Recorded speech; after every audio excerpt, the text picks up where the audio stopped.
নামে কি আসে যায় কথা অনেকেই বলেন, তবে পরিচয়ের জন্য মানুষের নামের গুরুত্ব অপরিসীম। বিশ্বের বিভিন্ন সংস্কৃতিতে মানুষের দীর্ঘ নামের একটি আলাদা গুরুত্ব রয়েছে। পশ্চিমা বিশ্বেও বড় নামের ঐতিহ্য দেখা যায়, যেমন জনপ্রিয় মার্কিন গায়িকা বিলি আইলিশের পুরো নাম Billie Eilish Pirate Baird O'Connell. Spanish শিল্পী পাবলো পিকাসোর নাম আরও দীর্ঘ, Pablo Diego Jose Francisco de Paula Juan Nepomuceno Maria de los Remedios Cipriano de la Santisima Trinidad Ruiz y Picasso. তবে এসব নামও ম্লান হয়ে যায় লরেন্স ওয়াটকিন্সের নামের সামনে। গিনেস ওয়ার্ল্ড রেকর্ডস অনুযায়ী বিশ্বের দীর্ঘতম ব্যক্তিগত নামের রেকর্ড এখন তার দখলে।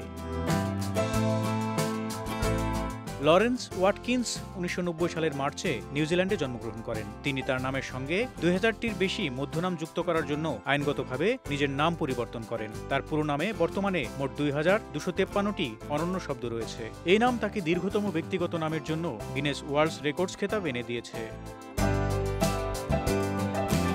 গিনেস ওয়ার্ল্ড রেকর্ডসকে দেয়া এক সাক্ষাৎকারে ওয়াটকিন্স তার এই অস্বাভাবিক ইচ্ছার কারণ ব্যাখ্যা করে বলেন, আমি সবসময় অদ্ভুত